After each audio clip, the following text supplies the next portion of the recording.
I've, 26F, been married to my husband, 29M, for almost 3 years now, and I've always known that my husband's family doesn't really like me. My husband has 2 younger twin sisters, 23F, and a younger brother, 21M, and none of them seem to like me very much. The same goes for my mother-in-law as well. I've never been able to figure out why exactly they dislike me so much, but I was determined to fix it since I wanted to build a good relationship with my in-laws. So I decided to plan my Mill's 50th birthday party this year. My husband advised me against it, saying that if his family doesn't seem to like me, then I should just let it be instead of going out of my way to be nice and win them over, but I ignored it since I really wanted to be on good terms with them. I'm just a people person, and I couldn't stand the thought that these people seemed to dislike me for no apparent reason, and I had to make it right. So a few days ago, I started planning for the party and even tried to get my husband's siblings involved, but they weren't interested at all and told me to do it all myself if I wanted to.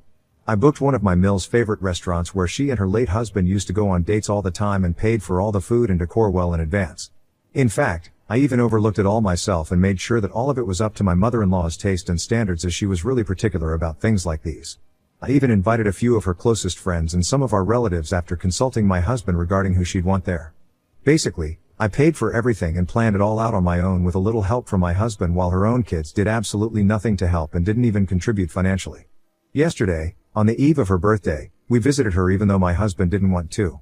Anyway, once we got there, we noticed that her other kids were already there and they looked pretty surprised to see us but didn't say anything. After a bit of small talk, I finally came to the point and told her that we'd be expecting her at the restaurant in the evening tomorrow since we had something planned for her. She smiled and thanked my husband for it, but he told her that it was all me and I was the one she should be thanking. Her face soured instantly and I was pretty confused for a second. I told her that I'd invited all her close friends and some of her family members, and I'd made sure that I picked out all her favorite food as well, in an attempt to get her to acknowledge my efforts. But a nasty look took over her face and she proceeded to say thanks in the most false sugar-coated tone before telling me that while she appreciated my efforts, she was sorry that I wouldn't be attending. I was shocked and asked her why, to which she replied that she wanted her 50th to be special, so she wanted it to be a family-only event, and while she did consider her friends as family, she didn't consider me family at all, so she'd appreciate it if I made myself scarce the next day. My husband and I looked shocked to the core, and I realized, in that moment, that he'd been right all along and I never should have put in any effort at all, since she was clearly never going to appreciate any of it ever. My husband's siblings, on the other hand, looked like they were going to burst out laughing any second, which is what pissed me off even more. So I got up, told her that she could go to hell, and if she dared to show up tomorrow then I'd have security escort her out. That wiped the smug looks off all their faces, and my mother-in-law told me that I was being cold and cruel, so I just laughed in her face and said that it was pretty rich coming from her. After a bit of back and forth where she tried to convince me that I was wrong, I told her that she didn't deserve anything nice and that my decision was final. She and her kids looked furious, and right before I left, she started crying, probably as a last-ditch effort to make me feel sorry, but I didn't care anymore. I was livid on the drive home and tried to cancel the reservation, but since it was too late, there was nothing I could do. My husband looked pretty uncomfortable about this whole thing but refused to make any comment apart from saying that I did the right thing, and then went out for a smoke once we got home, which was fine by me since he'd never been too expressive when it came to his family and preferred to stay out of these things, and moreover, I was the one who had ignored his advice, so it was nice of him to not rub it in my face. Anyway, since I'd already paid for the place and food, I decided to cancel all the invites, which was pretty last minute and ticked off a lot of the guests, but they were mostly my Mill's friends, so I didn't care. Instead, I called over some of my own friends to make it all worth it, since I was pretty annoyed about everything that had happened. My husband also joined in, and I also got him to invite a few of his friends so that we could party. We got rid of the decor just in time before they came and had a total blast. I posted all the pictures after I came back home today, and my sister-in-law texted me saying that I'd ruined her mother's birthday and said that it was incredibly selfish of me to use the venue for myself, especially when I knew how much it meant to my mother-in-law. I don't feel particularly sorry about what I did and think it was perfectly reasonable, though. I'm just hoping I'm right. Ida for canceling my mother-in-law's birthday party that I'd planned after she told me that I wasn't welcome there. Update 1. I told my husband about the message his sister had sent to me and asked him if I should apologize to his family, and he said absolutely not. In fact, he told me that he'd had enough of their behavior and thought that it would be for the best if we decided to cut them off entirely. This was a huge deal since his family relied on him a lot for money and stuff, especially my mother-in-law. My husband is relatively well off and runs his own company, so cutting his mother off would mean that she'd have to rely on her other kids instead, which was a problem as my husband's siblings were good for nothing and all switched jobs every few months. Truth be told, all of them were very dependent on them for money and stuff, so this was a huge decision. I tried to discourage him from doing so, but he was pretty adamant. I'm sure that there's something deeper at play here because, truth be told, I've always noticed that his family grew apart from him the longer we dated, and by the time we were getting married, he was quite detached from his family.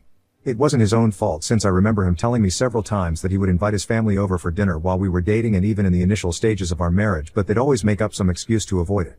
I was sure that I was part of the reason as well, and that was another factor that made me so desperate to build a relationship with my in-laws so that my husband could also reconnect with his family. I'm quite sure that there's something that my husband isn't telling me or hasn't told me, because he's not the kind of person to simply abandon his family. He used to tell me earlier about how much family meant to him, and so this sudden decision, although fair in light of how my mother-in-law treated me a couple of days back, is very strange and out of character for him. I'm determined to get to the bottom of this because I don't want my husband to be miserable because of me or resent me in the future. I'm just hoping that he finally feels comfortable enough to tell me what made him take such a drastic measure now. Update 2. After a lot of pestering him, my husband finally opened up as to why he's cutting his family off after all these years. I knew that his father had passed away when he was 21 and his siblings were all in school back then. His mother had never worked a day in her life, so naturally, it was on him to get to work and be the breadwinner of the family, since the money his dad had left them wouldn't be enough to cover it all. He worked hard day and night, and finally, when he was around 23, he found some investors for his startup and things finally started looking up for him. He went from just getting by to flourishing, which was great for him, but it made his family immensely lazy and materialistic. Now that he was making more money, they started getting more and more dependent on him, but he didn't say anything about it or protest, since he felt that he owed them this, as this is what his father would have wanted him to do. They also treated his girlfriends quite badly, since they believed that having other people in his life would distract him and his sole aim should be to provide for his family. This is why when he met me and it became clear that I wasn't someone they could just mistreat and drive away, since I was just that determined to be with my husband, they started getting annoyed by my very existence and tried to poison my husband against me. However, by then, he'd had enough, and there was a lot of fighting and bickering while we were dating that happened behind my back, where his family wanted him to break up with me, but he was intent on marrying me. Eventually, they started distancing him from themselves in an attempt to guilt trip him, but they still came to him for money. This tactic also failed to break us apart, and several years later, here we are, still doing strong.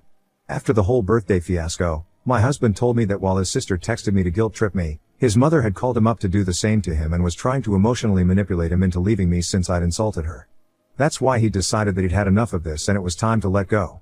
I'm still in shock that his family put him through all of this, even though he was the one who's been supporting them throughout, and I've pretty much lost any respect I ever had for them because they're just plain greedy. I'm really happy that I decided to stick it out with my husband despite his family's attempts to separate us and drive me away so they could hog his money. Truth be told, I don't care how much money he has because I love him for who he is, and his bank balance has nothing to do with it.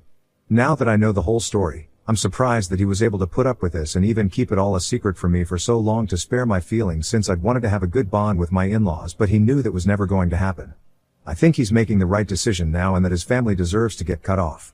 They're incredibly selfish and greedy and have no respect for the one man who had their back for so long against all odds.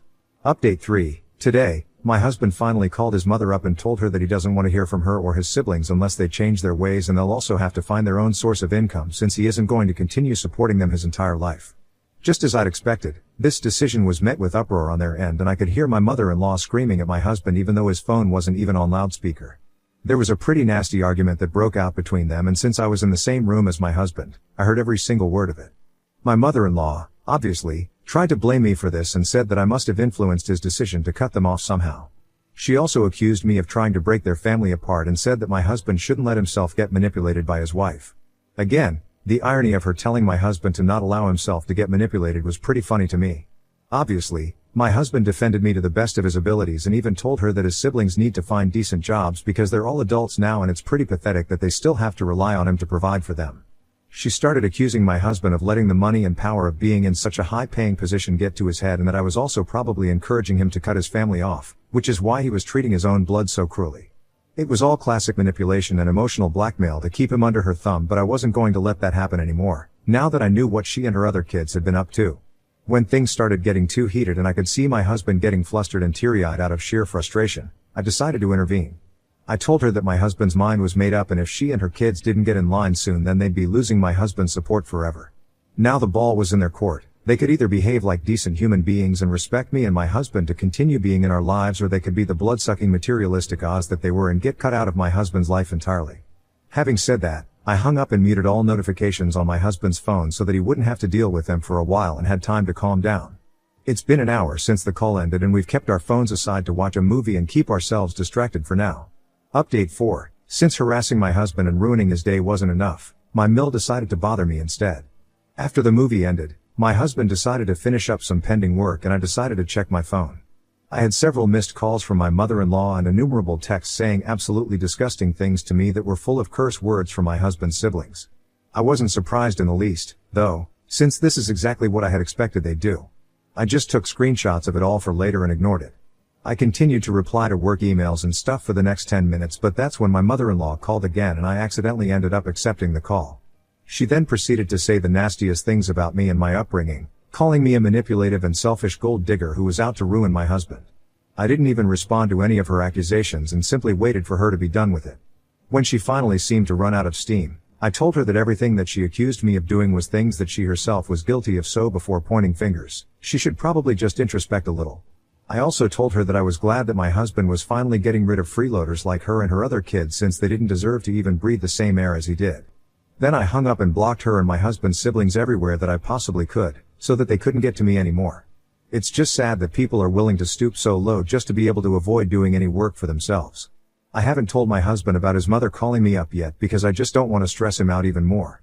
But if this happens again, then I'll definitely be letting him know and ensuring that they're out of our lives forever. They have absolutely no right to disturb our peace in this manner.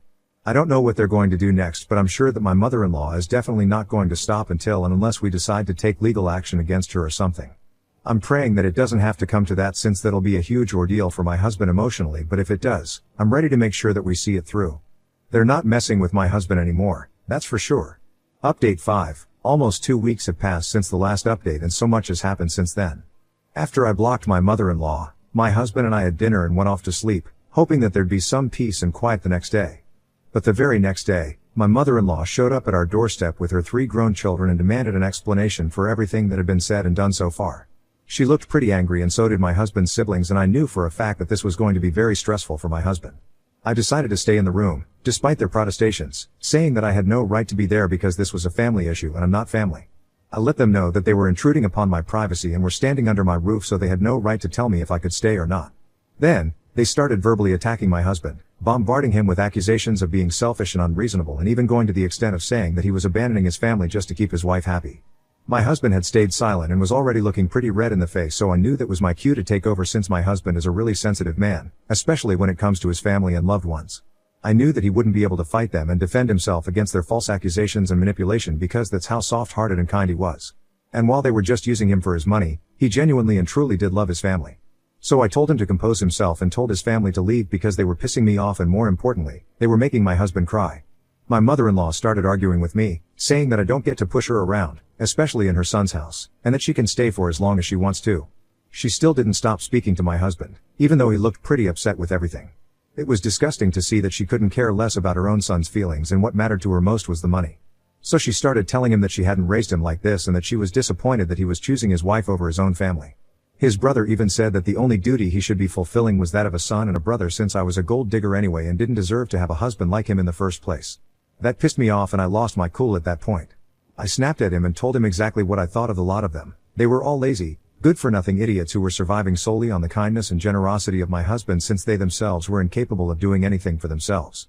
And that they were pretty much the definition of gold diggers. Moreover, not only were they hovering around my husband constantly for money, but they also had the audacity to be so ungrateful and target him after all that he's done for them. They were stunned into being silent, and I could see that they were struggling to fight back but had nothing to say. Taking advantage of that, I told them to get out before I reported them to the cops for showing up uninvited and then refusing to leave. So they left, but my mother-in-law still believed that she could convince my husband to choose them over me, so she said that his father would be disappointed had he been alive to witness the way they'd been treated by their eldest son today. I thought it was really just low and disgusting to play that card constantly to emotionally blackmail my husband, and by the time they'd driven away, I could see that my husband was barely holding it together. He started sobbing uncontrollably as soon as they left, and I had to spend hours calming him down.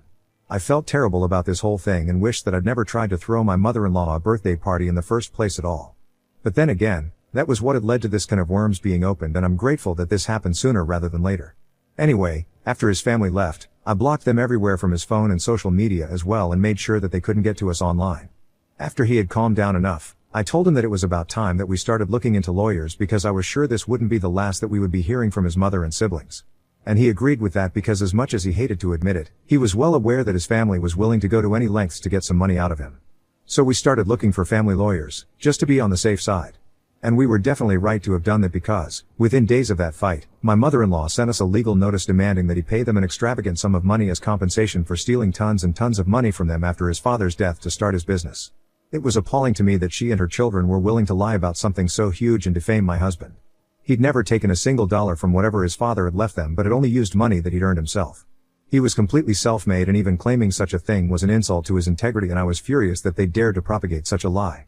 And since my husband's company is a pretty big one, it got a lot of people talking as well, which did affect his business too, and that was dumb on their part. However, we were able to prove after almost 2 weeks that they were lying and not one word of their claims was true. So now, they're the ones who have to pay us a huge fine for trying to defame us and jeopardize my husband's career. Last I heard, my mother-in-law and her kids had been ostracized by the rest of the family because of their nasty little stunt. And all 3 of those lazy idiots are scrambling to find jobs so that they can pay the bills that my husband has been taking care of so far. I'm glad that this is happening to them because they totally and absolutely deserve this. We can finally move past this whole episode and forget about them altogether. My husband and I are a lot happier now, and I intend to keep it this way forever.